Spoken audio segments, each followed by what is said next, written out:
Boa noite, gentes boas. Que bom ver aqui Zilma, Inara,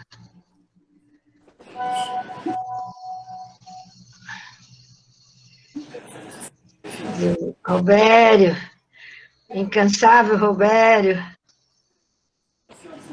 Priscila,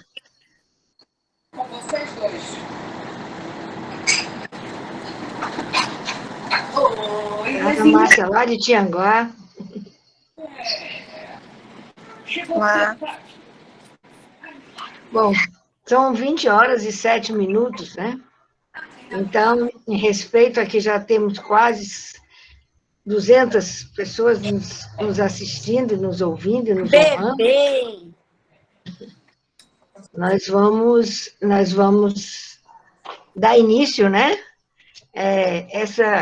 Esse é o primeiro evento científico da nova diretoria da Sociedade de Pediatria, e nós aproveitamos primeiro para agradecer a todos os colegas que nos honraram com seu voto, que acreditaram no nosso trabalho da equipe, e o outro agradecimento vai para o Departamento de Neonatologia, na pessoa da professora Zilma Macedo, que fez questão de iniciar essa nossa caminhada em busca da educação permanente dos pediatras e, por que não, dos profissionais de saúde que caminham lado a lado conosco. E a neonatologia, por ser uma das maiores especialidades da pediatria, tinha que realmente iniciar esse ano letivo da doutrina pediátrica da Sociedade Cearense de Pediatria. Então, eu gostaria de agradecer ao Departamento de Neonatologia por todo esse envolvimento, né, num momento tão grave que nós estamos passando e que as dúvidas persistem, e agradecer ao Departamento de Infectologia, na pessoa do Dr. Robério. Tanto o Dr. Robério como a doutora Zilma já faziam parte da nossa diretoria, que finda agora em março, e aceitaram o nosso convite para continuar, graças a Deus. E o doutor Robério tem sido incansável, não sei mais onde é que ele arranja o tempo, porque todos os dias eu vejo aí uma indicação de que ele está em uma live, quer seja da COPED, quer seja no Alberto Seib, quer seja da SOCEP. Robério, muito obrigado mais uma vez, você que nos ajudou a idealizar e a realizar o primeiro Congresso de Pediatria Covid do Brasil. E, então, eu vou lhes apresentar agora a nossa colega Sinara Neves. Esta, sim, faz parte dessa nova diretoria, unindo as novas e todas as gerações de pediatras da SOCEP. A doutora Sinara acabou de finalizar o seu mestrado lá nos Pampas. Ela foi aluna e concluiu o seu mestrado de saúde da criança e do adolescente, que tem o mesmo nome do mestrado da UES, mas só que é lá no Rio Grande do Sul. Então, o desafio ainda foi maior. E ela aceitou o nosso convite para fazer parte da diretoria como diretora de cursos e eventos, substituindo com enorme responsabilidade a querida professora Josileide Salles Campos. E em parceria com o doutor François, certamente estarão de mãos dadas, e com a Michele Montier, que é diretora de ensino e pesquisa, os três serão os grandes responsáveis pelo nosso programa de educação permanente, com os 33 departamentos que hoje conformam a diretoria da Sociedade Cearense de Pediatria. A doutora Sinara, como eu já disse, é mestre, né, em saúde da criança e do adolescente, é diretora dos nossos cursos e eventos, e trabalha no queridíssimo, inesquecível Hospital Infantil Alberto Seime, na terapia intensiva e também nos cuidados paliativos. Certamente uma missão muito nobre. Da mesma forma, ela também trabalha no SOPAI, na unidade de cuidados das crianças com doenças crônicas e também cuidados paliativos. Então, Sinara, agora eu passo para você, com muita honra, a direção dos trabalhos dessa noite, né? Estou aqui só para aplaudir vocês, mas a noite é de vocês e para todos os pediatras do Ceará e de outros estados que estão a nos ouvir. Então, eu agradeço muito a sua dedicação para essa diretoria, desde já, e passo a palavra para que você possa apresentar os dois presidentes, começando com a Zilminha. Uma boa noite a todos, tenham um bom curso e contribuam com suas críticas, com suas sugestões, nos grupos SOCEP 1, 2 e 3, que vocês participam, também no nosso Instagram, e já avisando que essas aulas estarão logo mais no site da Sociedade Cearense de Pediatria, que já lhes convidamos para assistir, participar, interagir e certamente contribuir. Agradeço também a Gracinha e a Cássia por essa participação diuturna delas, nos assessorando, nos secretariando e dando todas as condições para que a SOCEP continue avançando e cuidando dos pediatras e, mais ainda, das crianças e adolescentes nesses difíceis tempos que estamos a vivenciar. Boa noite, meus queridos e queridas colegas. Boa noite. Muito obrigada, doutora Ana Maria. É uma honra ser apresentada pela senhora. Então, a gente está tendo a oportunidade hoje de dar um início dessa gestão, e é uma honra estar à frente da diretoria de cursos e eventos. Nós temos uma proposta de manter esses eventos de forma contínua, e temos hoje o prazer de começar com o departamento de neonatologia, com o apoio do departamento de infectologia, hoje com a presidência aqui da doutora Zilma Simas Macedo, que tem essa função de ser neonatologista e preceptora no Hospital Maternidade e Escola. Então, hoje, apresentando nossos 3 convidados que vão tentar, de forma, assim, muito eficaz, certamente, nós temos muitas perguntas para tentar abordar sobre as boas práticas na assistência ao recém-nascido em tempos de Covid. É um grande desafio. A gente tem tido, realmente, o Dr. Roberto muito à frente dessas grandes discussões, e a neonatologia, que nessa primeira onda não era algo que a gente vinha discutindo com muita constância, a gente passa a ter mais contato agora. Então, vai ser muito importante a gente ter nosso moderador, que é o Dr. Roberto, que também está aqui contribuindo nessa nossa gestão como presidente do Departamento de Infectologia, e é o nosso professor da UFC, que contribui bastante na formação de pediatras. Então, Zilma, muito obrigada. Vamos dar continuidade ao nosso evento. Boa noite a todos. Muito obrigada, doutora Ana Maria, Sinara.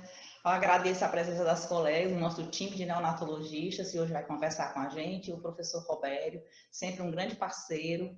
É uma grande satisfação estar aqui hoje, presente com vocês, para discutir a assistência de qualidade ao recém-nascido no cenário de pandemia, né? A proposta desse encontro é de discutir, de trazer para vocês as boas práticas na assistência ao recém-nascido em maternidades, não apenas na sala de parto, mas também nas unidades neonatais, no alojamento conjunto, e a manutenção das boas práticas já bem estabelecidas, né, que foram, ao longo desses anos, conquistadas e garantidas por portarias, como o método canguru, aleitamento materno, né, a IAC.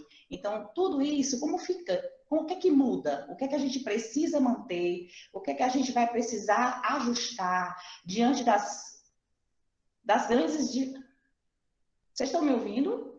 Diante da grande modificação que houve nas nossas unidades neonatais, né? Não só na estrutura física, que teve que se adequar a esse momento, mas também a nossa assistência. como foi feita a assistência. Algumas unidades, a princípio, tiveram que ser fechadas, como a unidade Canguru, né, para dar espaço para um atendimento do médio risco Covid, mas aí isso foi num primeiro momento, já temos um ano, estamos mais seguros, estamos mais conscientes da necessidade de manter as boas práticas, da importância da qualidade das boas práticas na assistência neonatal, não só para o bebê que tem a mãe suspeita ou caso de Covid, mas também para aquelas que permanecem assintomáticas, que não estão doentes, né?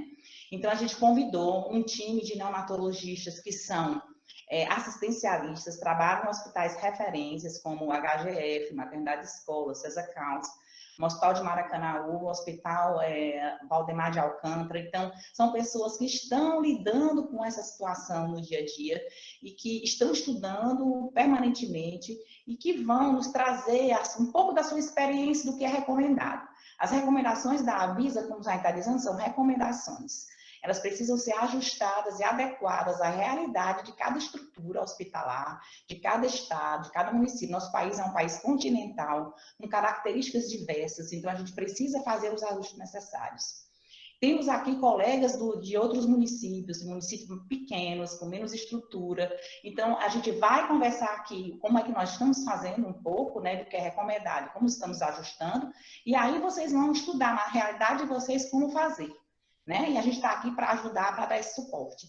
E o professor Robério vai fazer o fechamento, né? Dando aquele olhar do especialista da infectologia, e por se tratar de uma virose, ele tem esse know-how para nos ajudar, né? Então, a gente vai começar já. A ideia é que cada apresentadora, cada palestrante use 15 minutos do tempo para expor. Aquelas perguntas que foram feitas ao longo das inscrições vão ser sistematicamente respondidas já no corpo da apresentação. Então, vejam se o seu questionamento ele foi contemplado na apresentação, né? Se alguém quiser fazer alguma colocação ou mais algum questionamento ao longo da nossa apresentação online, façam no chat, né? Que no final a gente vai disponibilizar um tempo para que as pessoas possam seria interessante que se alguém quiser se colocar no final da apresentação de um outro serviço, da sua experiência, estamos aqui, seria muito enriquecedor, tá bem? Então, vamos começar com a doutora Jocélia, neonatologista. Ela trabalha não só no HGF, mas também no Valdemar de Alcântara, pessoa conhecida, de muito conhecimento. Então, ela vai abrir, apresentando para a gente a assistência, como a qualidade, como é que é, as boas práticas na assistência ao recém-nascido em sala de parto. Com vocês, doutora Jocélia. Só um minuto, deixa eu tentar aqui uma outra coisa.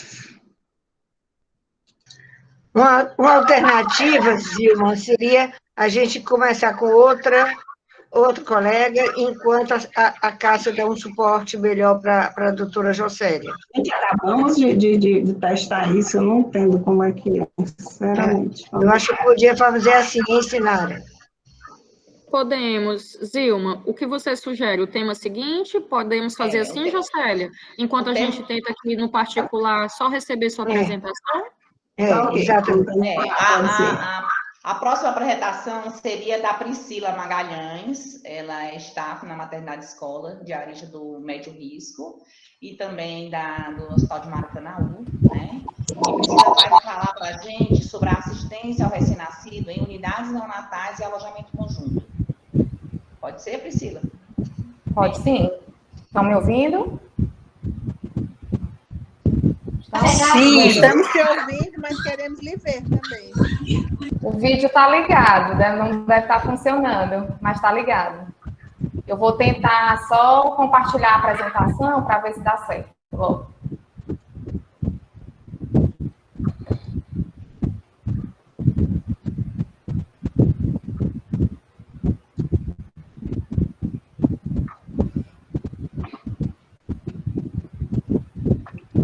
Agora estamos te vendo.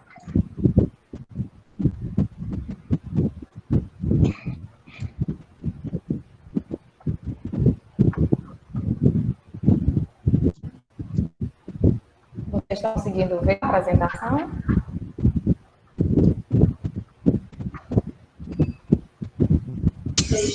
Não.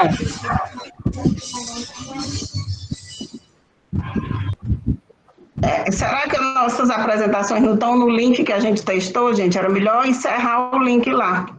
Eu não sei por que não está aceitando.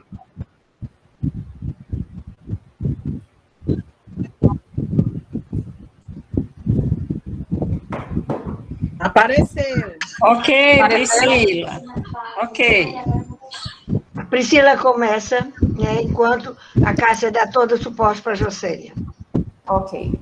Obrigada, boa noite. Eu sou Priscila Magalhães, sou neonatologista, como a doutora Zima falou, na maternidade escola, no Hospital Geral César Carlos e no Hospital Municipal, Hospital da Mulher, de Maracanã. E de forma nenhuma eu quero zerar esse assunto hoje, até porque é muita informação para pouco tempo disponibilizado, mas a gente trouxe aqui alguns questionamentos, alguns desafios da prática, e alguns desafios no tratamento também, no bebê, se nós não temos consensos nem para os adultos ainda, que dirá para o período neonatal, né? Mas vamos ver se a gente consegue nortear aqui nossa condução dos bebês. Então, em primeiro lugar, é importante que nós possamos definir o caso que nós estamos vendo, né? Então, em primeiro lugar, nós precisamos definir em que gestante nós estamos lidando, se é uma gestante suspeita para a Covid-19, ou seja, é aquela gestante sintomática ou que tenha tido contato domiciliar com pessoa com síndrome gripal, essa é suspeita.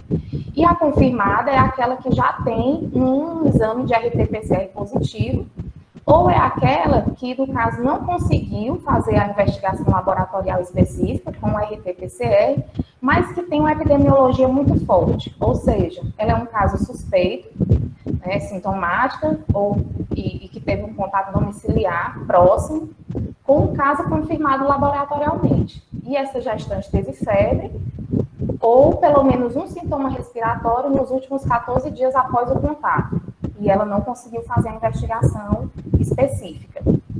Já o recém-nascido, nós nos deparamos com um recém-nascido suspeito quando ele é um filho de mãe suspeita ou confirmada para a Covid-19, sendo que essa mãe foi suspeita ou confirmada entre 14 dias antes do parto e até os 28 dias após o parto, ou quando eu tenho um recém-nascido diretamente exposto a uma pessoa infectada por Covid-19. Nessa aula aqui, nós vamos tentar falar tanto daquele bebê que nós estamos atendendo, que nasceu na nossa maternidade, já ficou lá, como também daquele bebê que está vindo do seu domicílio por ter tido contato com uma pessoa infectada ou por estar sintomático. E o recém-nascido confirmado, também assim como na gestante, é um bebê que tem um RT-PCR positivo no suave do trato respiratório.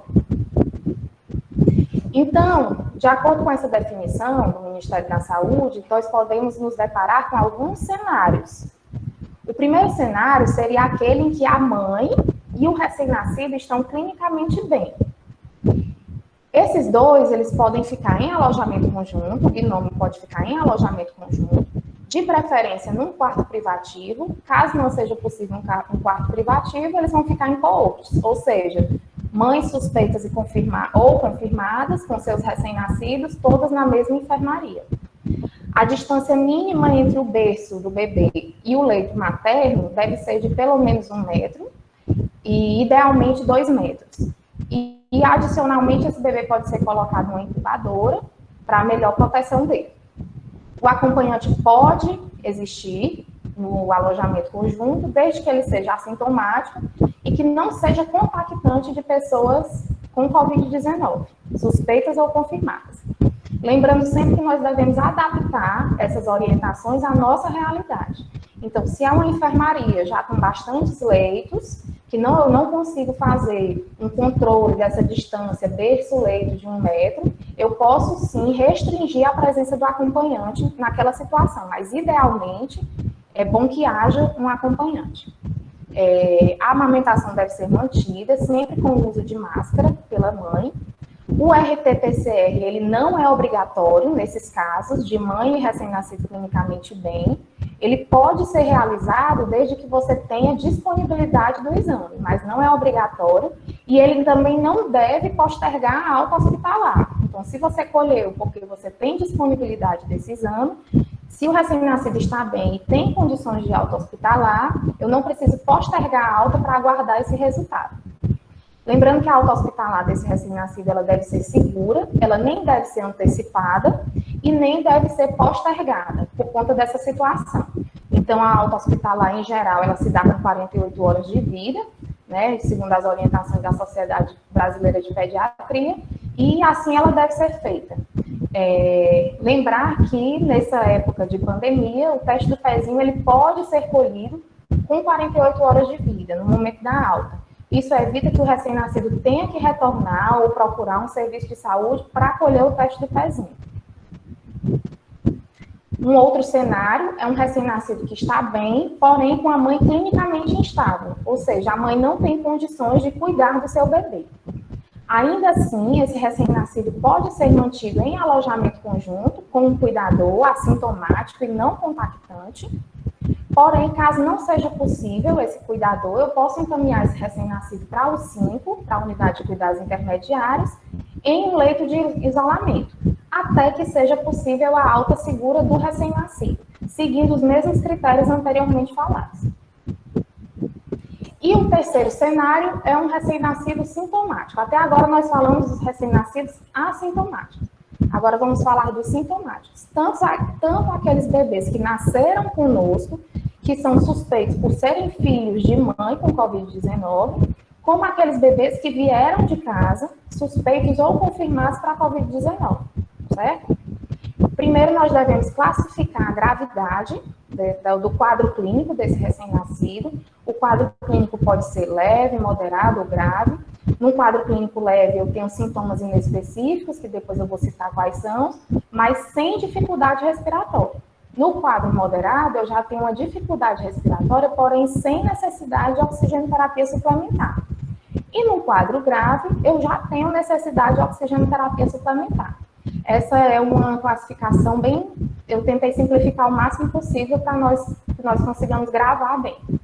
Um outro quadro possível é a síndrome inflamatória multissistêmica pediátrica, que pode se manifestar no período neonatal, é raro, assim como a transmissão vertical também é rara. E a síndrome inflamatória multissistêmica pediátrica, ela se manifesta em torno de 4 a 6 semanas após o quadro do COVID, que pode até ser assintomático, e a síndrome vai se manifestar posteriormente. E aí já é um outro quadro, com outros critérios diagnósticos, a febre precisa sempre estar presente, outros critérios clínicos e laboratoriais. Lembrar sempre que o recém-nascido, ele faz parte de um grupo de risco para a doença grave.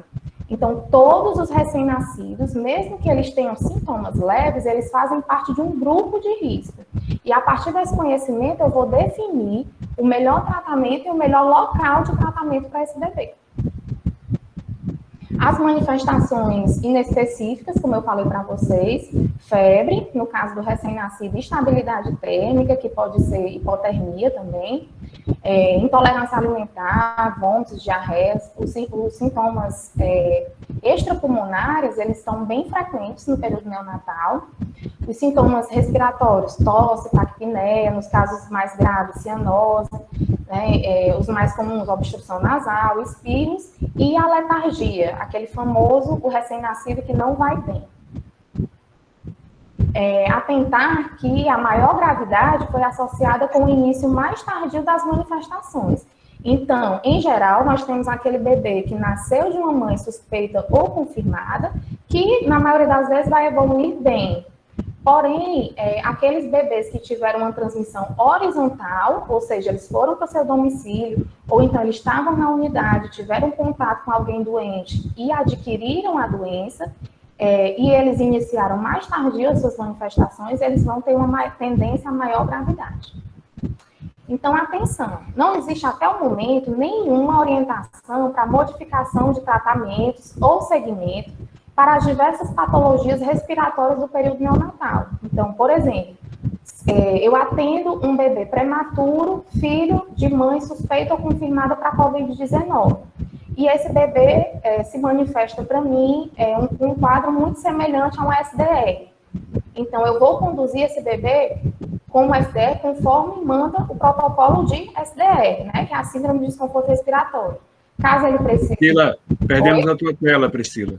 Perdemos a tua tela, a tua apresentação, perdeu. Volta aí a tua apresentação, que ela saiu do ar. Certo.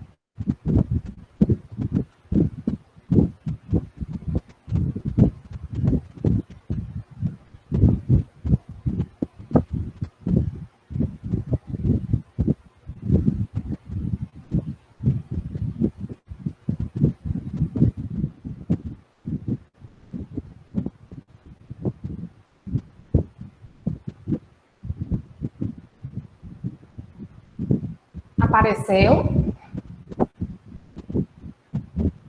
Está aparecendo. Pronto. Ok.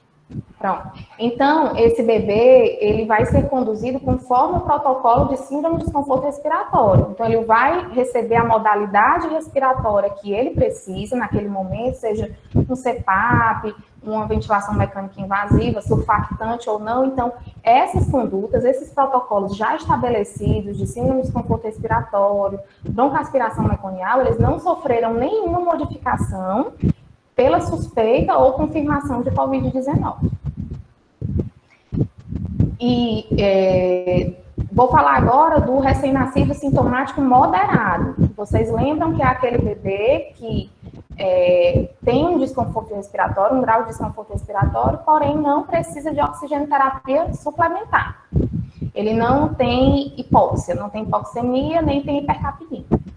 Então, esse bebê vai ser alojado em U5, que é a unidade de cuidados intermediários, ou em UTI neonatal, de preferência em quarto privativo, se houver. Caso não haja um quarto privativo, ele vai ser colocado em coortes, com outros bebês suspeitos, sintomáticos para a Covid-19.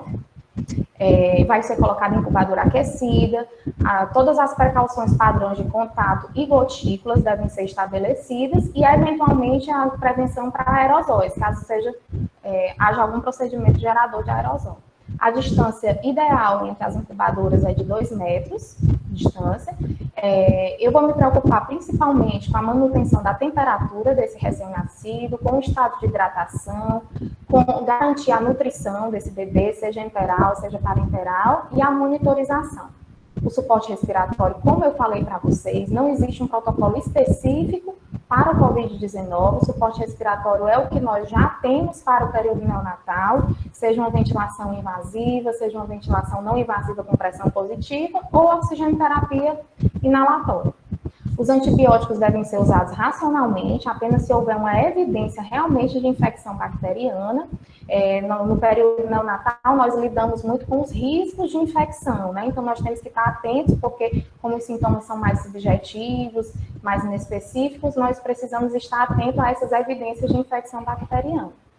Nós podemos iniciar o oseltamivir até que haja um esclarecimento diagnóstico, até que eu tenha um painel viral negativo para influenza ou um RT-PCR positivo para o SARS-CoV-2.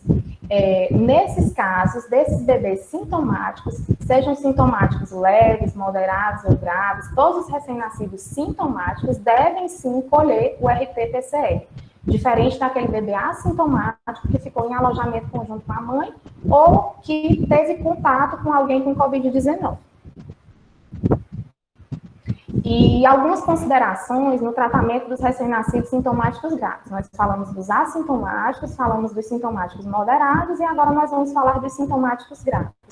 Esse quadro realmente não é o quadro não é o habitual da nossa vivência, por isso que eu falei aqui que são considerações, certo? Nós podemos considerar o uso de corticoides apenas para esses casos graves, os casos que não evoluem bem, uso de corticoides em dose baixa. Nós temos estabelecido a dose da hidrocortisona para os menores de 1 mês de idade. E em casos isolados, com discussão com o especialista, com o infectologista, a terapia antiviral ela é citada em alguns artigos internacionais usados na pediatria, no período neonatal, porém nós temos que ter muito cuidado porque ela não está bem estabelecida e nós não temos ainda noção da segurança do uso dessas medicações, principalmente no período neonatal. Nos casos de síndrome inflamatória multissistêmica pediátrica, nós também podemos analisar, caso a caso, o uso da tromboprofilaxia e da imunoglobulina endovenosa. Mas também são os casos raros de exceção que devem ser discutidos tanto com o hematologista como com o infectologista, caso a caso. Não há, até o momento, protocolos de tratamentos específicos para a neonatologia, para a Covid-19, a não ser aqueles que são extrapolados da clínica médica e da pediatria. E nós devemos sempre pesar o custo-benefício e lembrar das complicações do uso de certas medicações no período neonatal, como, por exemplo, os corticoides. O uso do corticoide no período neonatal, nós já conhecemos que ele tem uma série de complicações, né? Sistema nervoso central, principalmente. O uso da tromboprofilaxia, né, o risco de sangramento do sistema nervoso central nesses bebês, um sistema nervoso ainda imaturo, na parte vascular. Então, nós temos que ter todo esse cuidado e sempre pesar o custo-benefício dessas medicações. Lembrando que, como não existe o protocolo, então nós realmente temos que ter mais cuidado ainda. Com relação ao laboratório, existem alguns marcadores que também são extrapolados da clínica médica, do adulto e da pediatria. Esses marcadores laboratoriais, hematológicos, bioquímicos e de inflamação e coagulação. Nos marcadores hematológicos, nós devemos dosar hemoglobina, leucócitos, neutrófilos, linfócitos e plaquetas. Os bioquímicos, função hepática, função renal, CPK, CKMB e LDH. E na inflamação e coagulação, PCR, procalcitonina, D-dímero, troponina, TAP e TTPA. Infelizmente, nós não temos ainda, até o momento, pontos de corte, né, valores de referência para o período neonatal. Em casos de recém-nascidos sintomáticos moderados e graves, nós devemos colher esses exames na admissão, e o mais importante desses exames seria o segmento deles. Alguns artigos falam que você deve colher com a frequência de 2 a 3 vezes por semana, porém essa frequência deve ser estabelecida de acordo com a clínica do paciente. Caso esteja havendo uma melhor ou pior estabilização do quadro, você pode aumentar ou diminuir essa frequência. Sempre lembrando que se trata de um recém-nascido e nós temos mais cuidado ainda com essa coleta de exames, com a esfoliação desses bebês. Mas, a exemplo do adulto, nós temos alguns fatores que indicam uma pior evolução clínica, que é a linfopenia, a elevação das transaminases, do PCR, da troponina, da CPK, da função renal e do D-dímero. Com relação aos exames de imagem, a radiografia do tórax é o exame de maior disponibilidade. Ela pode mostrar algumas evidências de pneumonia, porém, eu tenho que lembrar que até 48% dos bebês sintomáticos têm radiografias normais. A radiografia ela é muito boa também para excluir algumas complicações, pneumotórax, derrame pleural, atelectasias. A ultrassonografia do tórax, ela é importante, é um exame de fácil acesso, pode ser feito à beira-leito, não induz radiação no bebê, e é um exame que pode ser usado tanto para diagnóstico como acompanhamento da evolução desse bebê. Os achados também, infelizmente, são inespecíficos. E a tomografia do tórax, que é bastante utilizada para o diagnóstico do adulto, tem maior sensibilidade, no caso do recém-nascido, nós devemos ponderar a sua solicitação.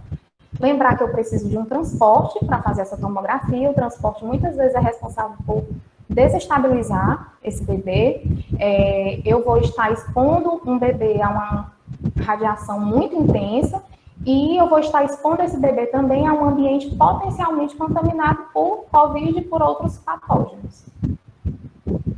A coleta do PCR, que o SUAB, que é o padrão ouro para o diagnóstico, vejam, atentem que em nenhum momento, nem nas definições, nem nas condutas terapêuticas, nós falamos em exames sorológicos, né, em sorologias. Nós sempre usamos o RT-PCR como padrão ouro para o diagnóstico desses bebês. O SUAB, muitas vezes, pode não ser adequado pelo seu tamanho, né? Às vezes nós cuidamos de RNs muito pequenos e o SUAB não vai ser adequado para a coleta desse exame. Então, nós podemos lançar mão da coleta pelo aspirado. E aqui é um protocolo operacional padrão, procedimento operacional padrão, da Unicamp, que eles disponibilizaram, está no site da Fiocruz, da coleta do exame, né? Então, você, com uma sonda de aspiração, você instila meio ml de soro fisiológico em ambas as narinas e na boca, e aspira esse conteúdo, e essa coleta em 3 locais, ela vai aumentar bastante a sensibilidade do exame.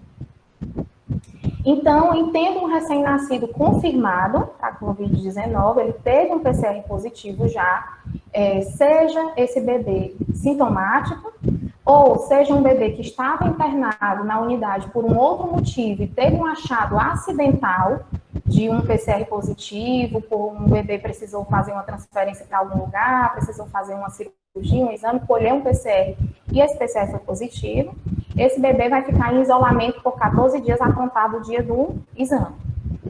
Caso, 14 dias depois, esse bebê ainda esteja sintomático, eu vou prorrogar essas medidas de isolamento até o 20º dia. Caso, com 14 dias, esse bebê esteja já assintomático, eu vou colher um novo RT-PCR. Caso ele venha negativo, eu vou suspender as medidas de isolamento. E caso ele venha positivo ainda, eu vou estender esse isolamento até 21 dias, repetindo novamente o exame após esses 21 dias. Na nossa prática clínica diária, nós temos nos deparado nesse último ano com alguns desafios, e eu queria compartilhar aqui com vocês, são desafios da prática que muitas vezes nós tentamos adaptar. O primeiro desafio foi a presença dos pais na unidade e a suspensão das visitas, né? Então, em um primeiro momento, a grande maioria dos hospitais, das maternidades, suspendeu a presença dos pais na unidade, né? Proibiu a presença dos pais, proibindo as visitas também. Porém, hoje, com o passar desse ano, nós vimos o quanto isso foi danoso para os bebês e para os pais, né? Para o vínculo familiar, para o estoque de leite humano nos bancos de leite, que caiu muito. Então, o uso de fórmulas aumentou muito nos bebês, os riscos que isso traz para esses bebês. E lembrar que os pais não são visita, né? Os pais devem ter garantido o seu direito de presença na unidade. O que nós precisamos é organizar essa presença. Então, em muitas maternidades, nós estamos vendo um movimento agora de organização, de retorno dos pais na unidade, permitindo, sim, contato pele a pele, com todos os cuidados, extração de leite, ordenha do leite, deixar o leite no banco de leite também, e realmente as visitas da família estendida, como, por exemplo, os avós, os tios, os irmãos, realmente estão sendo restritas. Mas a presença dos pais, ela é importantíssima e ela deve ser estimulada e organizada, a depender de cada serviço. Essa presença dos pais, a gente tenta ter um pouco mais de segurança com a aplicação de checklists ou entrevistas para a entrada na unidade. Então, nesses checklists, nessas entrevistas, os pais assinam e garantem a veracidade dos fatos, né? Que estão assintomáticos e que não tiveram contato com pessoas sintomáticas nos últimos dias, nos últimos 14 dias. É importante que se possa oferecer os EPIs para os pais quando eles chegarem. Caso não seja possível essa oferta dos EPIs, nós podemos orientar os pais que eles tragam roupas limpas para que eles possam trocar a roupa quando chegar e conseguir colocar o bebê no colo, fazer o contato pele a pele, método canguru. Nós usamos muitos meios eletrônicos para interação, nós tivemos bons resultados com isso, usando videochamadas, né? Então, os pais conseguiram ter um pouco mais de paz, né? É difícil você ficar longe do seu bebê, mas isso serviu, os meios eletrônicos serviram e eu acredito que vieram para ficar. Realmente é uma estratégia que nós vamos utilizar aí, mesmo que depois que a pandemia passe. Os leitos de UCINTA, como a doutora Zilma falou no início, nós inicialmente entendemos que deveriam ser suspensos para expandir os leitos de unidades intermediárias, unidade de terapia intensiva. Porém, hoje nós vemos a importância dos leitos de unidade canguru na maternidade, inclusive eles devem ser até ampliados. Isso diminui a circulação das mães, né? As mães não precisam ficar indo e voltando todo dia, elas já podem ficar lá dentro da unidade, proporciona um maior aporte ao banco de leite humano e proporciona, claro, sem dúvida, um melhor desenvolvimento para esse bebê e segurança na hora da alta. Falando em segurança na hora da alta, nós devemos ter mais do que nunca um cuidado com o preparo para essa alta hospitalar segura, Lembrando que muitas vezes esses bebês, depois que forem para casa, eles não vão ter um acesso fácil a um serviço de saúde. Então, é um desafio porque as mães não estão muito presentes na unidade nesse momento, mas nós precisamos que ela esteja segura com relação aos cuidados que ela deve oferecer para esse bebê, muitas vezes é um bebê prematuro, para que diminua a chance dela precisar de um atendimento após a alta. A telesaúde, ela pode e deve ser utilizada, deve ser estimulada, e nós precisamos realmente nos adaptar a isso, porque é uma necessidade, principalmente para aqueles pacientes que têm muita dificuldade de acesso, pacientes que moram no interior e não vão conseguir procurar um serviço de saúde tão fácil. E lembrar sempre de garantir a vacinação desses bebês, né? Lembrar que nós precisamos que esses bebês tenham o seu cartão de vacina completo, porque são bebês realmente de maior risco, muitas vezes prematuros, e incentivar que as mães procurem completar esse calendário de vacinação, apesar desse momento difícil de acesso aos serviços de saúde. Eu agradeço o convite, agradeço a atenção de vocês, eu estou disponibilizando o meu e-mail, caso vocês queiram os artigos que foram usados como referência para preparar essa aula. Obrigada. Agradecendo a Priscila pela completa apresentação, né? Eu gostaria de chamar agora a Jocélia novamente. Infelizmente, a gente atrasou um pouquinho no começo, e isso vai refletir aqui agora também, né, na nossa apresentação, porque eu vou pedir que as colegas Jocélia e Cristiane, fiquem um pouquinho mais atentas ao tempo da explanação, de 15, no máximo 20 minutos, tá bem? Então, Jocélia, você está aí? Jocélia?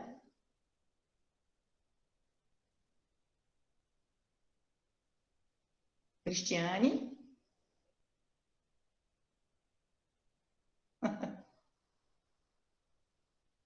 Roberto, você quer fazer algumas considerações na apresentação da Priscila? Posso fazer.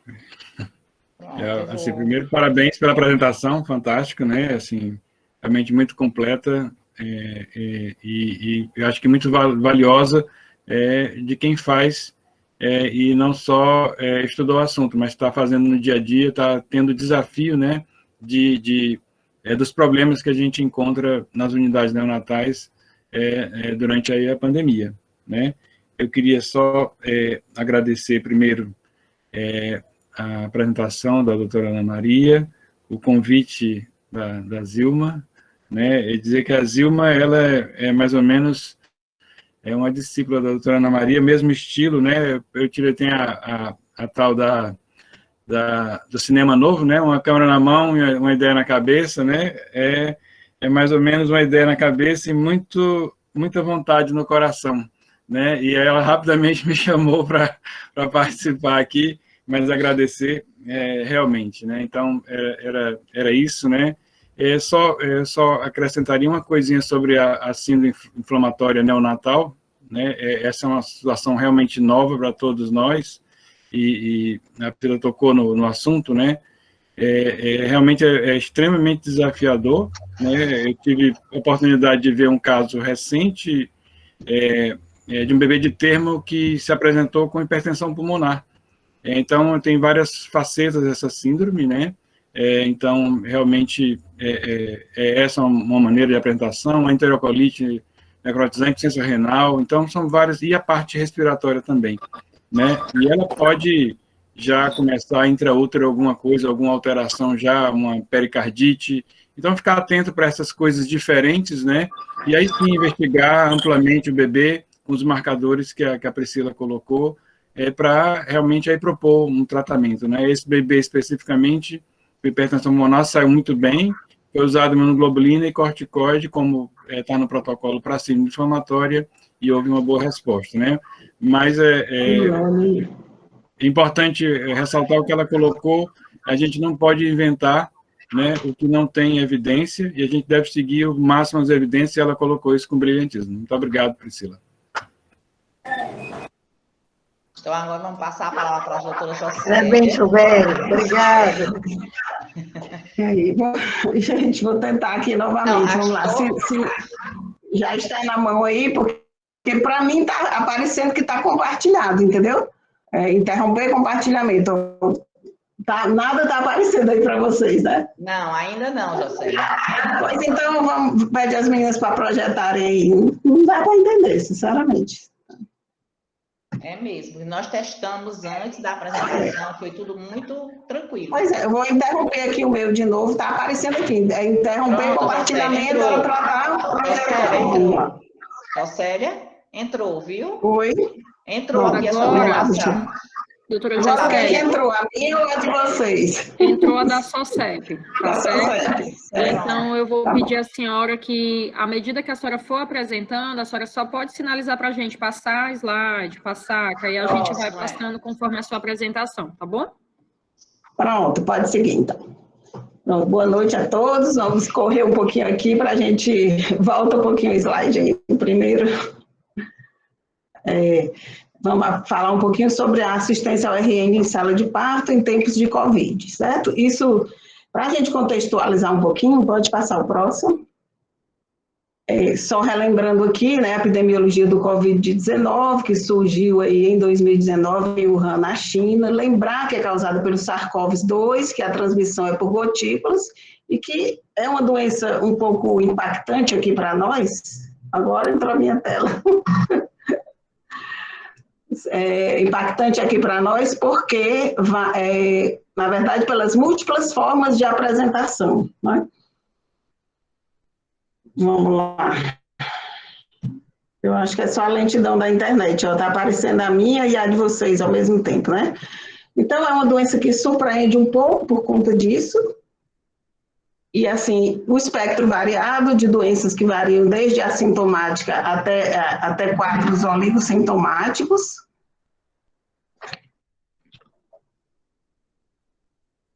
E 80% assintomático, né? Oligossintomático 20%, e 5% são pessoas que precisam do suporte ventilatório. Pode passar. Monitoramento, em relação à gestante, no último ano, nós tivemos um quadro de óbitos um pouco mais evidente na gestante e o acometimento pela CIRAG em 0,9%. Desses 199% dos óbitos, 199 óbitos ocorreram nessas gestantes, sendo que o SARS-CoV foi responsável por 67% desses óbitos, certo? Que ocorreram mais no terceiro trimestre da gestação, em gestantes que apresentavam comorbidades, como obesidade, diabetes mellitus, doença autoimune, cardiovascular, asma brônquica, hipertensão arterial, que são comorbidades que também repercutem no recém-nascido. E 54,8% dessas infectadas precisaram de suporte de UTI, 73% delas indo a óbito. Pode seguir. Então, a gente, do ponto de vista neonatal, a gente depara com situações, né? Com cenários em que a gente vai ter que tomar uma decisão. Eu tenho uma mãe que é Covid positiva, que pode se apresentar para a gente de forma sintomática ou assintomática. Tem aquela que é o caso suspeito, que teve um contato com alguém com Covid, mas ainda não tem um diagnóstico. E aquela mãe que não tem Covid, que realmente é PCR negativo ou não tem ainda o RT-PCR, mas também não manifesta sintomas. E eu vou ter que partir para uma decisão junto com o obstetra, né? Na verdade, aquele parto pode se apresentar para o neonatologista de uma forma de urgência, como muitos partos vaginais chegam já em fase de dispossível, eletiva na forma de cesárea, né? Agendada ou por alguma forma iterativa, e esse parto vai ser vaginal ou abdominal. Pode seguir. Então, gente, muitas vezes o que ocorre para a gente é a situação surpresa, né? E eu preciso estar preparado. Se eu estou trabalhando numa unidade em que eu preciso ter do atendimento neonatal, eu tenho que ter uma comunicação prévia, tá? Eu tenho que estar protegido e tenho que fazer tudo o que eu faria numa sala de parto habitual. Isso não mudou. Eu vou colher a história, vou checar a indicação, vou avaliar o tipo de anestesia, vou avaliar as condições maternas para ver que é recém-nascido, eu vou esperar desse nascimento. Pode seguir. Vou fazer aquelas mesmas perguntas, se a gestação é a termo, qual o tipo de parto, vou checar meu material.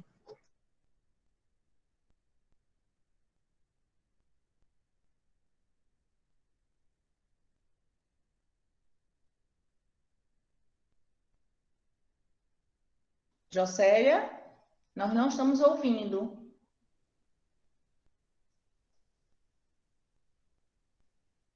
Jocélia? Acho que a Jocélia saiu.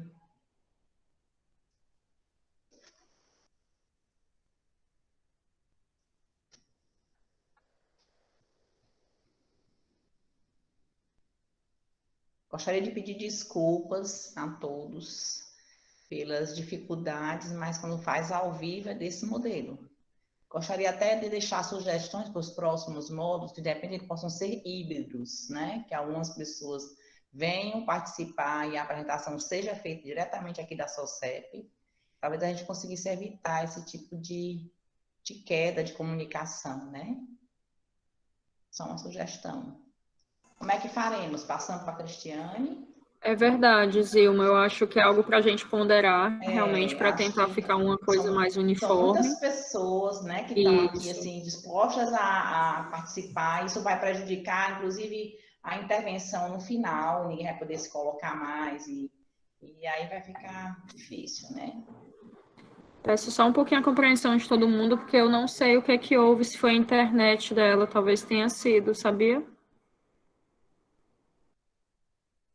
Vou checar aqui com ela.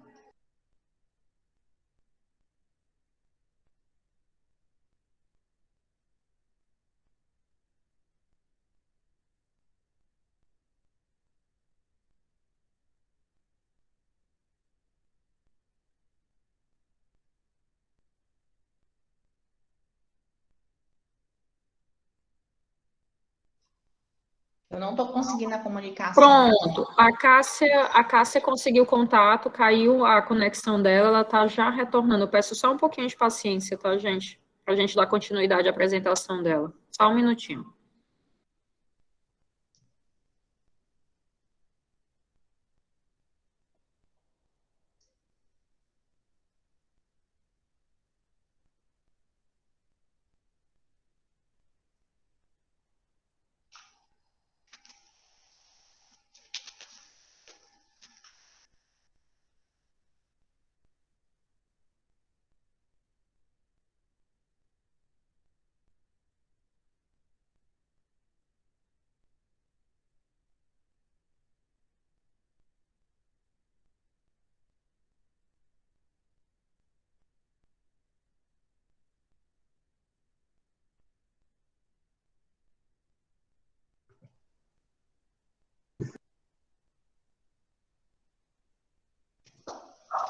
Bem-vinda, Jocélia.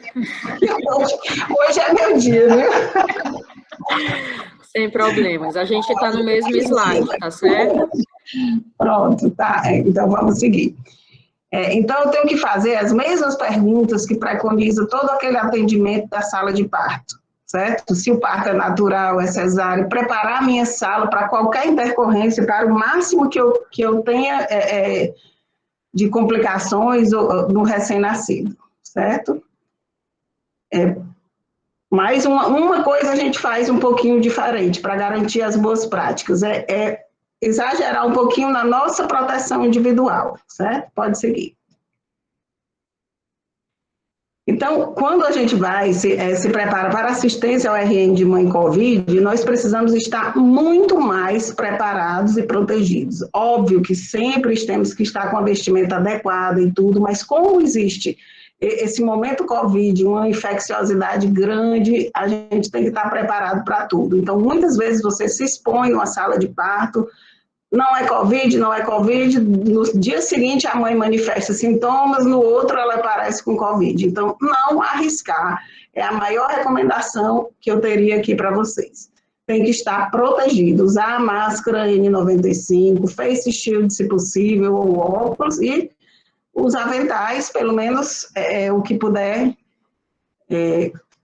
ser o descartável ou uma proteção bem mais exagerada, certo? Muitas vezes a gente se expõe muito nas salas de parto vaginal, muito aquela cultura ainda daquele momento muito natural, mas para agora não dá para correr esse risco.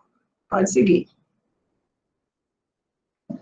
Então, muitas perguntas a gente ainda se faz. Priscila já comentou algumas. Transmissão transplacentária, transmissão pelo leite materno, o bebê vai ficar infectado, vai ter mais prematuro, maior gravidade desses recém-nascidos? Mudo minha forma de atendimento ao recém-nascido? Não, você vai avaliar conforme o nascimento do bebê. Então, tem que ter a história prévia, colhida adequadamente, e você está pronto para qualquer situação. Pode seguir.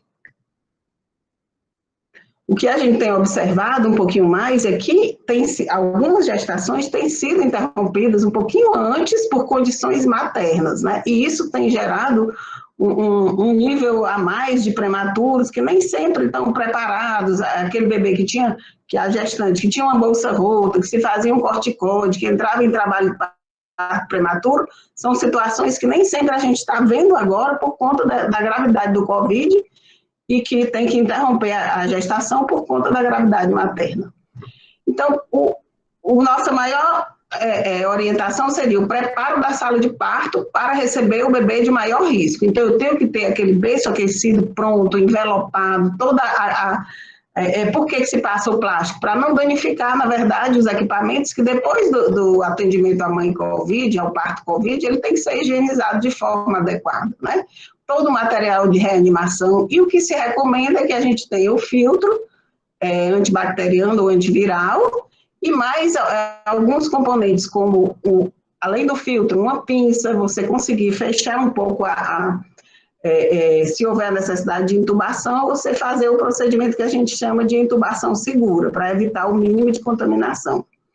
Ter o baby puff, a incubadora de transporte para o deslocamento desse bebê após o nascimento também é recomendado. Pode seguir. Então, aqui é só um cenário que a gente usa na prática para fazer o treinamento dos bebês. Se vocês puderem observar, a gente tem aí uma cânula que está ocluída com na verdade, é uma seringa de 20 ml, a gente pega aquele êmbolo, a parte final, ela conecta exatamente como uma tampinha no tubo endotraqueal. No adulto se usa muito a intubação com as pinças, né? Só que para nós a pinça pesa muito e ela dificulta a intubação do recém-nascido. É uma forma de diminuir a nossa exposição e possível contaminação. Então, sempre conectar o filtro ao ventilador manual, e conectar essa borrachinha na ponta do tubo ou usar a pinça, para quem tiver habilidade, no momento da intubação. Não dá para fazer uma assistência dessa uma única pessoa. Como não dá numa reanimação também, a gente precisa de mais alguém assessorando. Depois que faz a intubação, você pinça, conecta o ventilador manual e tira a tampinha, conecta com o filtro, e assim vai levar o bebê para a unidade onde ele for referenciado, certo? É mais uma medida de proteção. Pode passar. Quando o parto natural ou o parto vaginal de mãe Covid, é obrigatório, gente. Toda a equipe está de máscara, está protegido com óculos ou de face. Se você sabe que você tem um risco, então não se exponha exageradamente, certo? É o número de profissionais mínimos necessários, um ponto para evitar aglomeração. Permitir o acompanhante, o pai, claro que ele tem que estar presente. Ele já está em contato com a mãe, não vai ser um risco maior para ele. E a segurança que isso dá para parturiente é muito boa, além da integração familiar futura. A questão da doula, muitos serviços tentam impedir, mas a gente já está sendo um pouco mais liberal com isso, porque ela participa muito daquele momento de gestação e nascimento. Isso quando a gente fala desses partos acompanhados, né?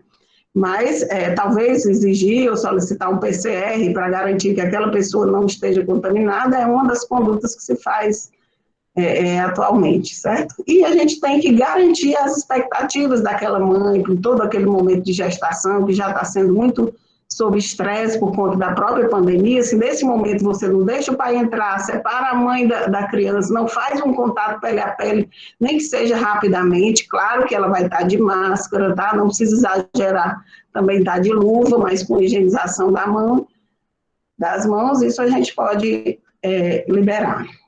Pode passar?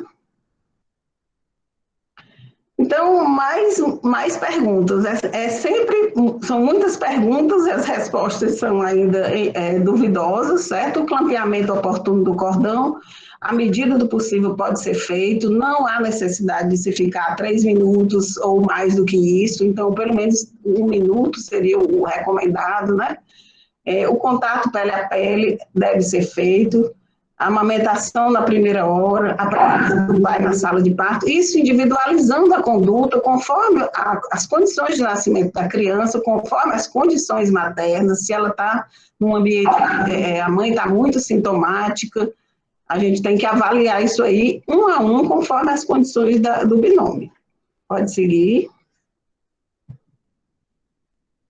E mais do que tudo, né, também no parto cesárea, a gente tem que estar preparado com todo o que a gente costuma fazer hoje, que se costuma fazer é ter 2 áreas, uma área para paramentação e desparamentação, uma área meio termo, onde uma circulante limpa, né, fica passando as medicações e o que é necessário dentro da sala, e a sala COVID, né? Antes de tudo, você tem que ir lá, fazer todo o teste, avaliar todo o material, porque não dá para o momento da cesárea acontecendo e você pedindo material lá fora, isso dificulta, isso põe toda a equipe em risco, todo mundo adequadamente utilizando os EPIs, e a sincronia e o tempo é o que a gente mais tem que valorizar nesse momento do atendimento à mãe COVID, tá? E dominar o medo. Treine, pratique e domine o medo. Não adianta ir para uma sala de parto, você com medo, sem querer encostar em nada, porque você vai titubear nos procedimentos, você vai pegar um recém-nascido grave e vai ficar com medo de entubar, então não pode ter medo. Enfrentar e saber o que é o correto para se fazer. E tudo isso, a comunicação antecipada é o que a gente mais pede, porque todo esse movimento é sincronizado. Pode seguir.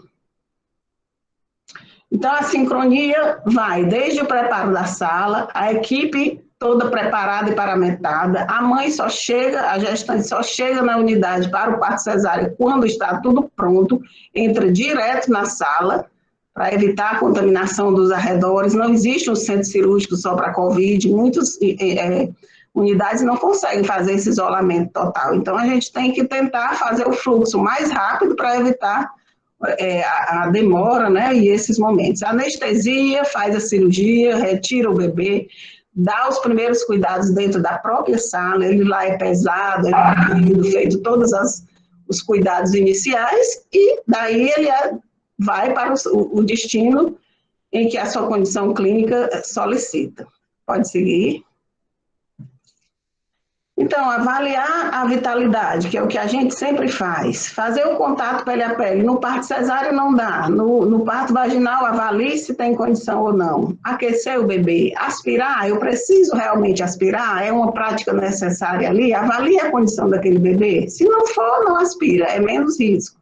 Estimular e secar o bebê, oferecer aqueles cuidados de rotina, as medidas antropométricas, fazer uma prescrição padrão, que se ele está bem, ele não precisa de nenhum cuidado extra, a não ser o que a doutora Priscila já comentou, a questão do aleitamento materno. A mãe continua de máscara, fica à distância do bebê quando ela não estiver amamentando, e sempre fazer a higienização das mãos, né? E o RN tem que permanecer no mesmo ambiente da mãe, em alojamentos conjuntos, com os mesmos cuidados de um bebê de mãe não Covid, tá? Respeitando as medidas de proteção da transmissão.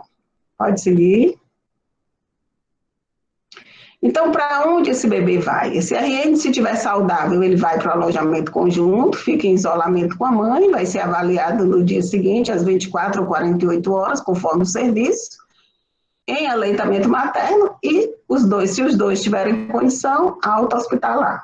Se o RN está saudável, mas a mãe é grave, precisa de um suporte de UTI, ou não consegue alimentar o RN, melhor que ele fique na unidade neonatal, em um ambiente isolado para ele, tá? Sem estar junto com os demais, e aguarde um cuidador, um familiar capacitado e que possa recebê-lo, certo? E também vai receber os cuidados habituais. E se o bebê é grave ou prematuro, ele vai para uma unidade de terapia intensiva. No serviço particular, a gente consegue construir um ambiente para ele, né? Não seria um isolamento só a incubador ou só a demarcação diária, como em alguns serviços públicos se consegue fazer, mas isolar realmente em uma unidade de terapia intensiva criada para aquele suporte. Lembrar que os profissionais também têm que perceber que ele não é só um bebê de mãe Covid, ele vai ter as patologias que a prematuridade demanda, então eu preciso dar o suporte que ele necessita, eu não posso só pensar que não vai estar entrando ali, é um bebê que precisa de um cuidado de terapia intensiva, então ele precisa ser avaliado frequentemente, ser feito as medidas e as medicações que sejam necessárias conforme o nível de prematuridade e de necessidade dessa criança. Não há, a princípio, nenhuma recomendação de algum tratamento inicial, mas, em geral, a gente colhe com 24 horas o primeiro suave e com 48 a 72 horas um segundo. Estando esse segundo negativo e a criança evoluindo bem, ele pode retornar para os leitos de unidade de terapia intensiva junto com os demais. O transporte dessas crianças sempre em incubadora, se for possível, para manter o isolamento e as condições térmicas. Pode seguir. Então, assim, uma recomendação principal, como vocês podem ver, não tem mudança na prática da assistência ao bebê. O que muda é a sua forma de proteger e de diminuir a transmissão, porque até a gente pode ser um risco para eles, né? Então, em tempos de pandemia, a gente precisa estar preparado. O risco, ele é invisível, mas a gente sabe que ele está por ali. Precisamos gerenciá-lo, manter sempre alerta e acreditar que a gente pode controlar tudo isso. Obrigada. Obrigada. Enfim, Zilma. Excelente apresentação, apesar de interrompida, mas passou sua mensagem, né? Reforçou bem a importância do trabalho em equipe para a gente poder vencer essa pandemia, né? Da necessidade da gente estar parlamentada, a gente estar protegido, porque a equipe ela não pode estar se contaminando no contato com esses pacientes. O ideal seria que a gente pudesse testar todas as gestantes que entram em trabalho de parto nas nossas unidades. A partir daí já se fazia um direcionamento, né, para onde ela vai. Nem toda unidade tem aquele filtro de pressão negativa, nem tem isolamento individual para ficar no alojamento conjunto, né? Mas eu assisti uma conferência do Palinel, onde ele disse que não tem, mas a gente também não pode ficar quieto, né? De repente a gente precisa pedir aos nossos gestores que eles prestem atenção dessa necessidade, né? A Covid não vai desaparecer tão cedo, ela vai persistir ainda por um bom tempo, e a gente vai ter que se adequar na assistência, né? E é isso aí, vamos nos proteger, né? Tá bem? Eu vou passar a palavra, então, agora para a doutora Cristiane. Agradeço aí a paciência de todos, né, que ainda estão aqui conosco. Cristiane tem MBA em Gestão e é diarista no Hospital Geral César Caos. E ela vai falar um pouquinho para a gente como é que nesse tempo difícil, onde as mães não estão podendo ficar em algumas unidades, onde os bebês às vezes são separados de suas mães, como é que a gente vai fazer para manter o aleitamento materno? Pode começar, Cristiane. Boa noite, né? Estou aqui tentando colocar a apresentação para vocês, né? Enquanto isso, gostaria de agradecer o convite, né, da SOCEP, fiquei muito feliz, né, por ter sido lembrada, né? É um tema muito bonito, né? O aleitamento materno, também desafiador neste momento da pandemia, né? Da presença do Covid, né? Então, a gente tentou aqui compartilhar o que a gente teve de vivência. Ainda não, né? Não apareceu, não, né? Chegou a aparecer e depois você tirou. Pronto, pode começar, que você quer começar agora. Pode botar. Aí, tá aí. Pronto. Pronto. Então, assim, eu vou tentar passar também o conhecimento e a vivência que nós tivemos lá no hospital, né? Nas unidades do Hospital César Caos, né? também um pouco da experiência do Hospital de Maracanã, onde eu trabalho também, né? São duas realidades bem diferentes, né? Duas propostas diferentes, na medida, como a gente diz, uma forma de trabalhar do modo que o hospital permita, né? Que a gente consiga trabalhar da melhor forma possível para enriquecer, né, o atendimento ao bebê, né? E assim manter a permanência do aleitamento materno. Então, o aleitamento materno, né? Com essa época do Covid, né, foram muitas interrogações, muitas dúvidas, muitos questionamentos, né? Teve locais, países que contraindicaram o aleitamento materno, né? Achando que esse leite poderia estar contaminado, né? Com o vírus, né? Com o Covid. Então, assim, no início ficou muitos questionamentos para serem esclarecidos, né? Muitas dúvidas, né? E a gente foi aprendendo com o tempo e com o dia a dia o que foi acontecendo lá no nosso hospital, né? Eu vou me tecer a falar um pouco do que acontece, né? Desde o momento que o bebê é entrado em contato com a mãe, né, que é o tripé das boas práticas, onde tem o clampeamento oportuno, contato pele a pele, e a amamentação. Então, a amamentação já entra nesse momento aqui, né? Então, ele é estimulado o bebê a ser colocado com a mãe, né, no contato pela pele, e aí já iniciar o aleitamento materno.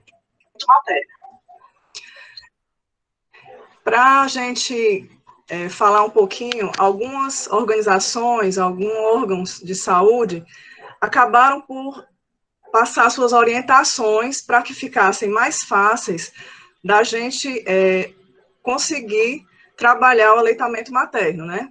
Para tentar a gente manter esse aleitamento mesmo no período do Covid. Então, a Organização Mundial de Saúde orientou a manutenção da amamentação, né, especialmente na primeira hora de vida, manter o contato pele a pele, a manutenção do cuidado canguru, porque se via que o benefício era muito maior do que os riscos que poderiam ocorrer da transmissão da doença. O Center for Disease Control and Prevention, o CDC, também fez seu manifesto, né, sua orientação, também incentivou a manutenção do aleitamento materno.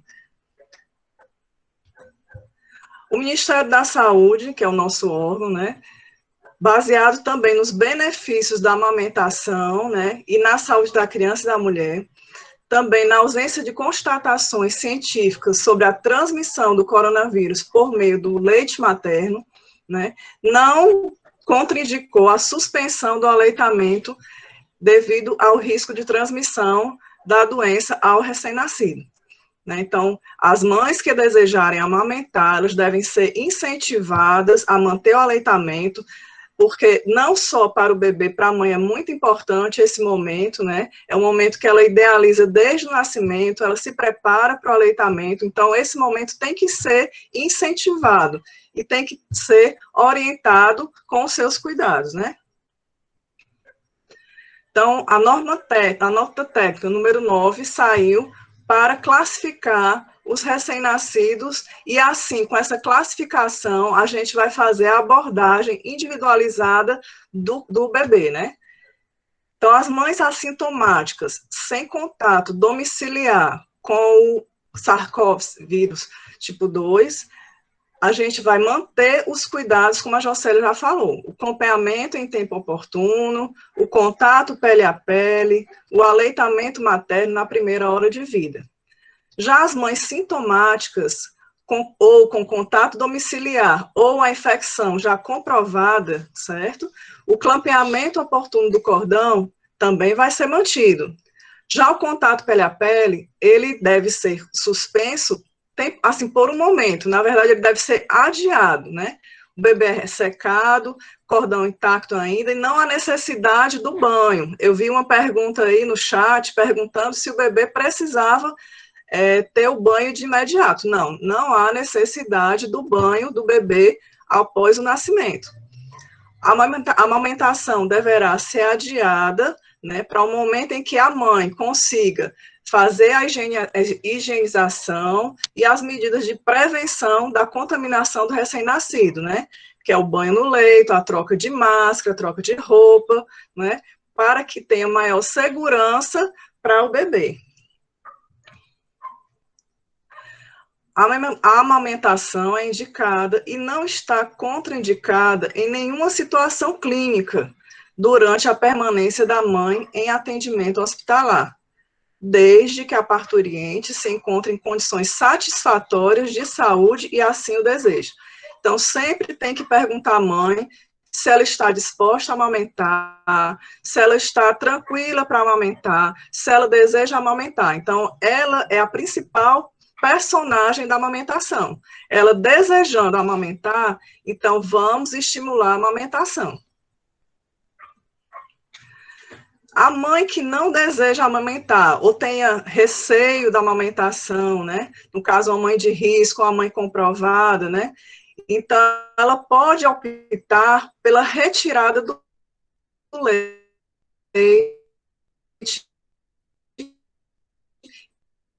e doar o leite ao seu bebê. Então, nesse caso aí, a gente leite, né, fazendo propaganda do nosso banco de leite, né, então a gente contacta os profissionais que são mais preparados para fazer, assim, essa oferta do leite da mãe de uma forma mais segura também.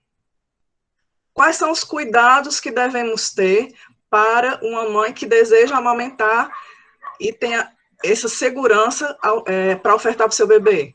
Então, vamos orientar a lavagem das mãos, que devem ser pelo menos por 20 segundos, com água e sabão, ou o uso do álcool gel, né, antes de tocar o bebê ou antes de retirar o leite, tanto a extração manual como a extração com bomba. O uso da máscara, né, deve ser amplamente divulgado, incentivado, repetido, que é um problema que eu vejo muito nas unidades. As mães não usam máscara. A maioria delas ainda tem um pouco de resistência a essa máscara, né? Então, a gente tem que chegar na unidade, chegar no alojamento, obrigar, conversar, explicar para que elas usem a máscara, porque é uma forma também de proteção para o seu bebê. Se a mãe estiver com quadro muito congesto, respiratório, e espirrar ou tossir, também deve ser orientado que esse papelzinho, esse lenço, né, assim, que ela utilize para limpeza, ela descarte imediatamente e tenha novamente o cuidado de lavagem das mãos, o uso do álcool. Então, sempre colocar na cabeça da mãe que a lavagem das mãos tem que ser repetida quantas vezes forem necessárias, para que ela não exponha seu bebê ao risco. E, assim, a limpeza do local, né, deve ser frequente, essa limpeza e desinfecção da superfície. Aqui é um exemplo que a gente pode ver, eu botei para essa figura, que a gente pode ver a mãe, né, usando o face shield, né, a máscara N95, e ela amamentando seu bebê, né, com o bebê no quarto, né, uma pessoa totalmente paramentada também, para poder ajudá-la no que for necessário. Então, a mãe que tem uma confirmação ou suspeita de Covid não puder ou não quiser amamentar, então, quais são as alternativas que podemos ter para esse bebê continuar fazendo uso do leite materno? Está me ouvindo? Então, esse bebê, vocês estão me ouvindo? Alô? Está perfeito, Cris, pode continuar. Pronto. Pode seguir. Pode continuar, tá ótimo. Então, o aleitamento materno vai ser mantido como? Com a retirada do leite manual ou através da bomba, né? A expressão do leite é realizada principalmente através da expressão do manual, né? As duas é escolha materna, se ela vai fazer a manual ou por bomba, isso aí é decisão da mãe, né?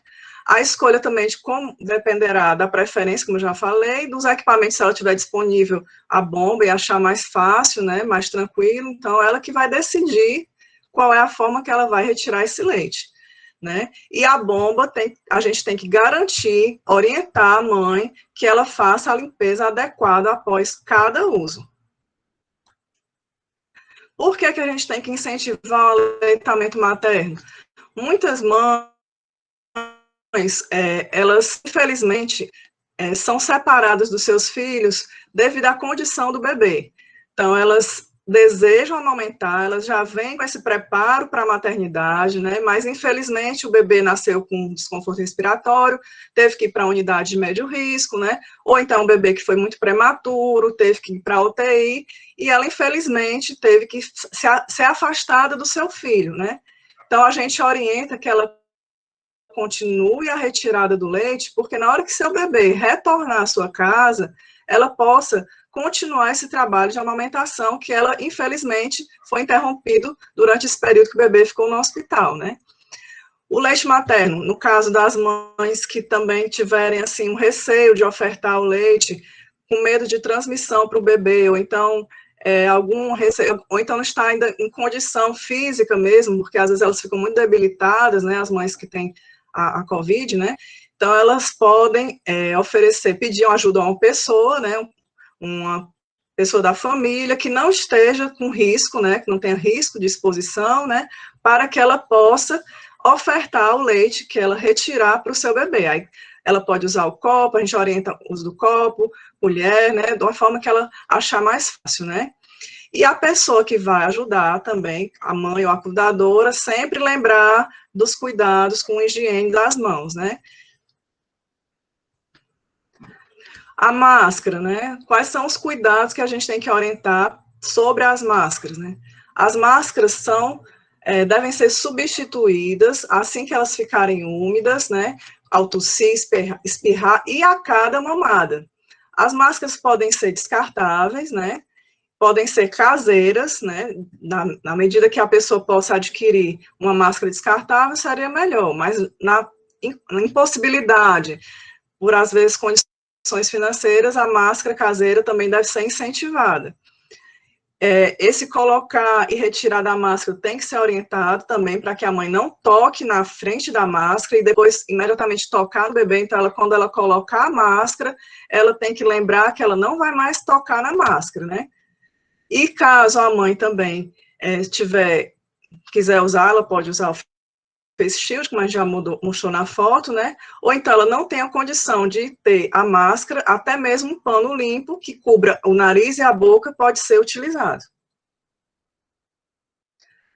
Então, eu coloquei essas duas observações que foram perguntas também que foram colocadas, né? Se a mãe tossir sobre as mamas expostas, né?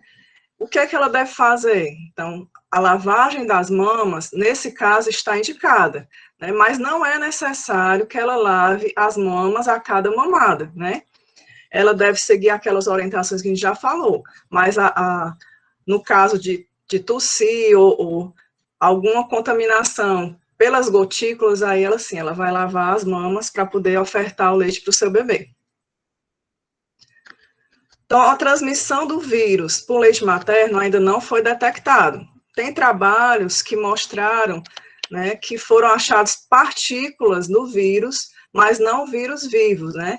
Em um trabalho que foi feito com 46, se não me engano, 46 mães, né, que foram estudados esses leites, né, e só foram encontrados partículas do vírus, não foram encontrados o vírus vivo. Ou seja, a transmissão não foi confirmada, então, até o momento, né, a gente pode dizer que o leite materno não transmite o COVID-19, né, a infecção pelo COVID-19, né. Então, a gente continua incentivando, tá, que há evidências de alta qualidade, mostrando que a amamentação reduz a mortalidade infantil, neonatal, até mesmo em países de alta renda, né, além de melhorar o desfecho de saúde e desenvolvimento ao longo da vida.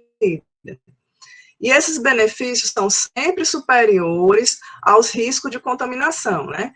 No caso, as crianças, como já foi falado pela Priscila, pela Jocélia, sempre quando acontece de ter a doença, a criança geralmente desenvolve uma doença leve ou até mesmo assintomática, né? Então, o benefício da amamentação continua a ser muito superior ao seu risco. Essas recomendações, né, devem ser levadas durante o período que a mãe está sintomática ou até 14 dias do início dos sintomas, o que for de maior tamanho, né? Então, se ela persistir, como a Priscila falou, sintomática por mais tempo, né, a mãe é uma mãe com uma COVID que foi complicada, então ela deve ter um maior tempo de cuidado durante a amamentação. Se for uma forma mais leve, os 14 dias já é suficiente.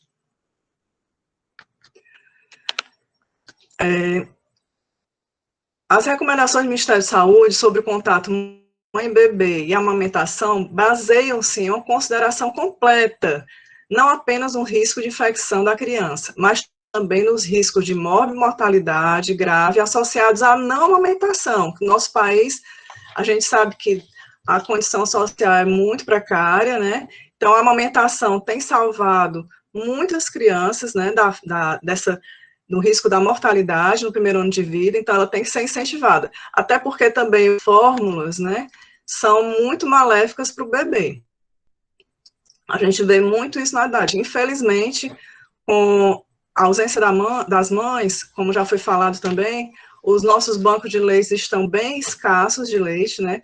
E quando a gente, infelizmente, introduz a fórmula para o bebê, né, porque nós não dispomos do leite humano para dar, a gente vê que começa a aparecer complicações nessa criança, né?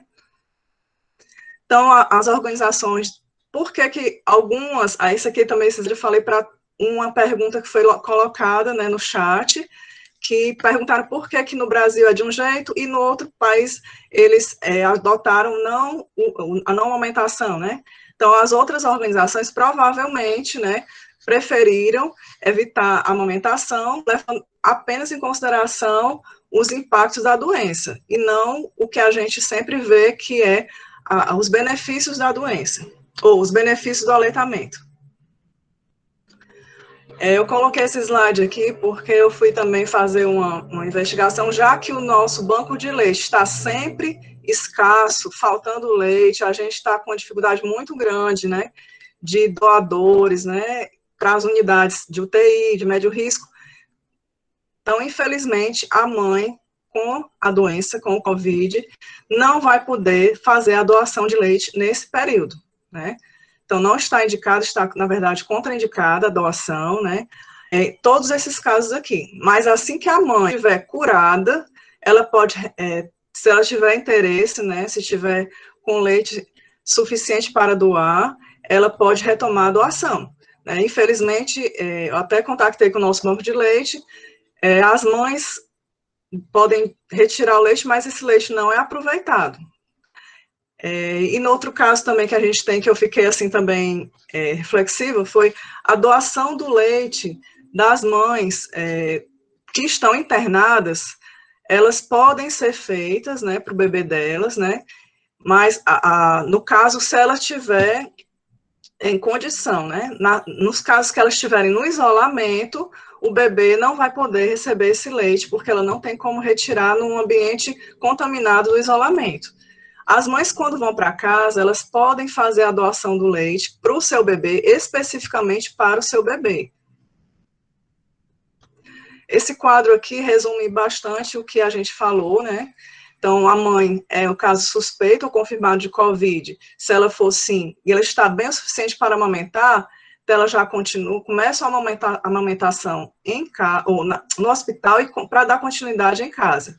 Se ela não estiver em condição, né, de retirar seu leite, é incapaz de retirar o seu leite, inclusive com ajuda, ela tem condição, então mas infelizmente o bebê dela vai para o leite de fórmula, né? Então esse quadro aqui, eu deixei para a gente fazer uma visão melhor do que foi falado, né, para servir de orientação para quem está trabalhando nas unidades e quer saber mais sobre o aleitamento materno, como é que ele vai ser, o fluxo que vai seguir.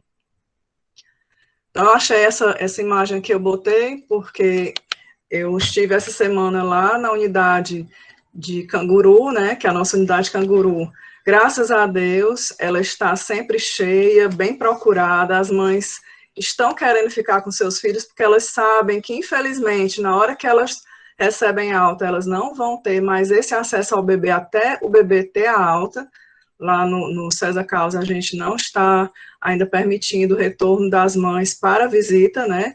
Então, elas ficam acompanhando, como a Priscila falou, pelas ligações que são feitas diariamente, pelas imagens que são enviadas pelos tablets, né? Então, quando eu cheguei essa semana na unidade Canguru, a semana passada, na unidade Canguru, me deparei com essa cena aqui, né? Que para mim, assim, é muito lindo, né?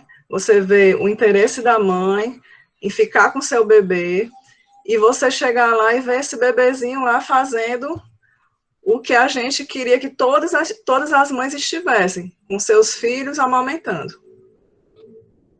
São as referências que a gente usou, né? E aqui, usando a frase que a gente está adotando na cidade toda, né? A gente vai conseguir, vai dar certo, a gente vai conseguir manter o aleitamento, conseguir manter as boas práticas, né? Eu agradeço muito pelo convite mais uma vez, né? Espero ter contribuído para esse momento que foi muito maravilhoso para a sociedade. Obrigada, Cristiane, foi maravilhoso, você contribuiu bastante, né? Assim, eu gostaria agora de convidar o professor Robério para fazer suas considerações na moderação da nossa mesa. Fique à vontade, Roberto, para colocar o que for necessário. Algumas perguntas que foram direcionadas durante a inscrição, abordava mais a questão de segmento pós-alta, que não era muito a proposta do nosso módulo, né? Então, assim, eu não sei se terá tempo da gente responder essas perguntas, podem ser respondidas depois no privado, ou quem sabe, eu já estou aqui pensando, já até combinei com o Roberto, da gente fazer um outro momento de casos clínicos, discussão pós-alta, num outro módulo, num outro encontro, né? Então, Roberto, por favor, colabore aí com o seu brilhantismo, a nosso encontro, né? Para poder a gente depois abrir um pouco para quem teve a paciência de esperar até agora.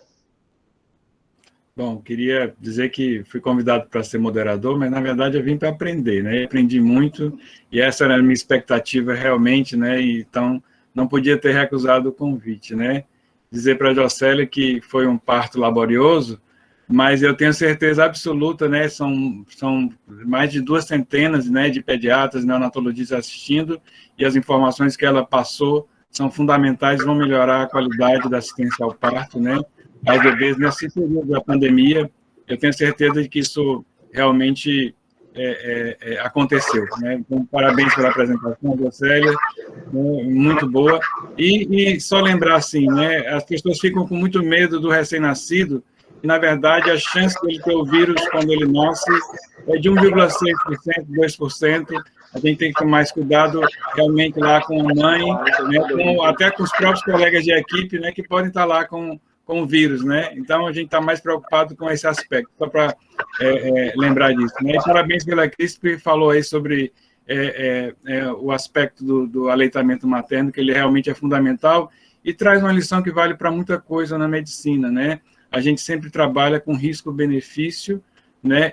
E no caso do leite materno, como ela falou, os benefícios eles suplantam muito qualquer pequeno risco possível de transmissão através do leite materno, né? Então, isso aí ficou bem estabelecido ao longo de um ano aí de pandemia, se avançou bastante em relação a esse conhecimento e ela passou essa informação que é muito importante para a gente tem que continuar incentivando realmente o aleitamento materno, porque ele salva vidas, realmente, né? É muito importante para a gente, né? E queria, assim, encerrar, não vou me alongar, falar que a gente está num momento realmente distópico, né? Em que a vida humana é pouco valorizada, né? Então, nós estamos nos aproximando de 400 mil mortes, né? Há muita insensibilidade, nós estamos numa sociedade realmente doente em relação à questão da defesa da vida, e nós estamos aqui fazendo o contrário, né? Nós estamos aqui falando da defesa da vida e de pequenas vidas, às vezes de 600 gramas quando nascem, né? E toda a dedicação que as neonatologistas, os neonatologistas têm, acho que isso é uma lição muito grande para a nossa sociedade, que a gente deve realmente levar essa defesa para frente, né? Nós estamos precisando fazer isso porque realmente é impactante como tem se valorizado pouco a vida nesse momento, né? Então, eu queria agradecer, então, a participação e encerrar com essas palavras. Muito obrigado e parabéns a todos que apresentaram.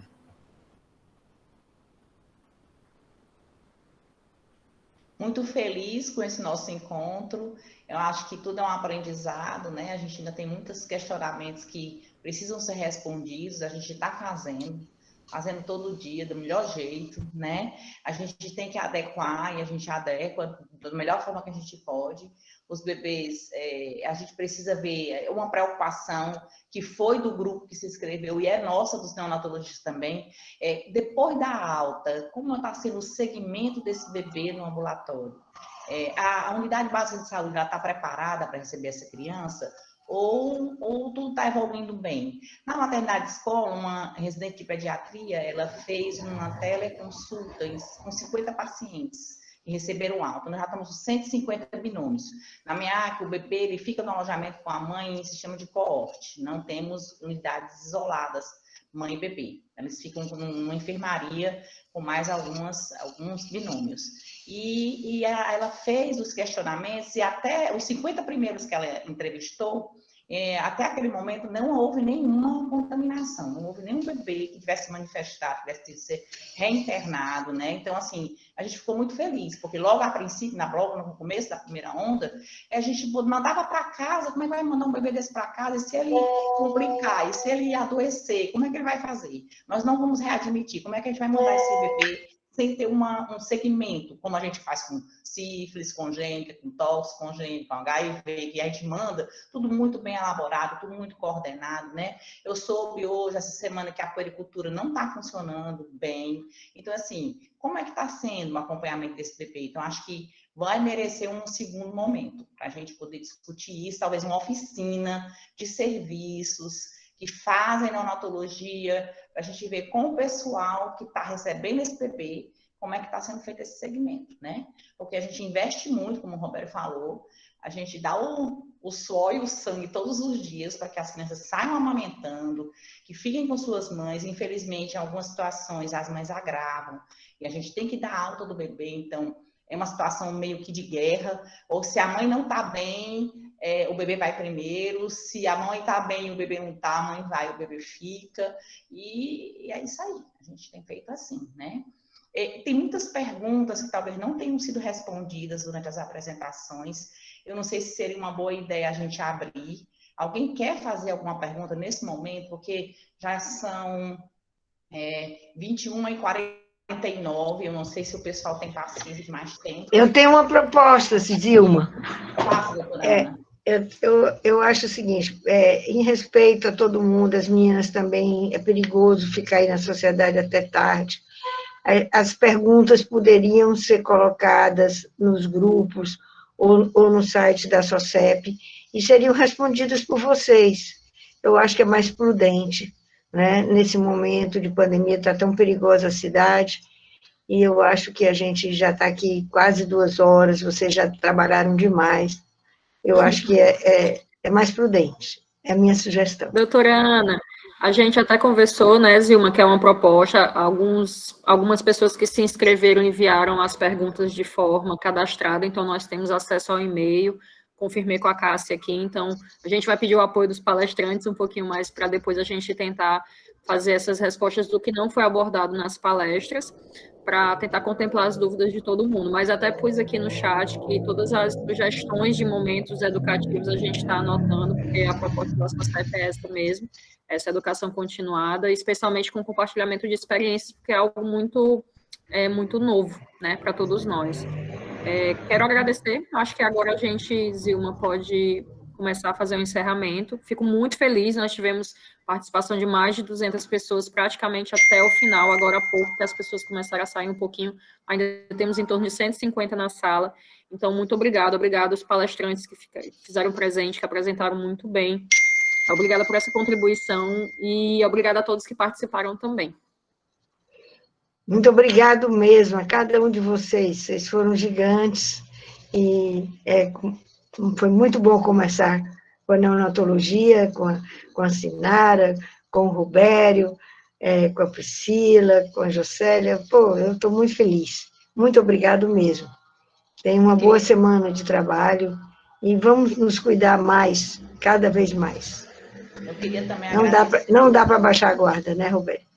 Não dá. Agradecer aos colegas que contribuíram demais. Ninguém recusou assim, todo mundo aceitou de pronto, tá certo? A participar, isso foi maravilhoso, fiquei muito feliz, né? E pedir desculpas pelas, né, as dificuldades que a gente teve. Mas faz parte. É online, né? Quando é online acontece. Tá certo? A gente vai ver um jeito. Até a Marilene, o show está assistindo lá de Baturité. Isso é importante, que ela, não teríamos esse número de pessoas, nem teríamos pessoas do interior em grande quantidade. Com certeza. Né? Tem a Liliane, lá de Juazeiro, eu vi aí também. O Olivar, lá de grande a todos. Né? Olivar, olha aí. Foi maravilhoso, meninas. Obrigada, Robério, mais uma vez. Já vou repassar para a maternidade amanhã e para a unidade de famílias. Legal, perfeito. Boa noite, gente. Boa noite. Muito obrigada. A Tati também está aqui. A Tati quer falar. Parabéns. Não, estou só dizendo que viu uma colega de Rondônia. Beijo, parabéns, pessoal, foi maravilhoso. Tchau. Tchau, gente. Tchau, gente. Até a próxima. Noite. Obrigada. Tchau. Boa noite. Obrigado. Boa noite. Foi ótimo. Eu acho que a gente pode fazer essa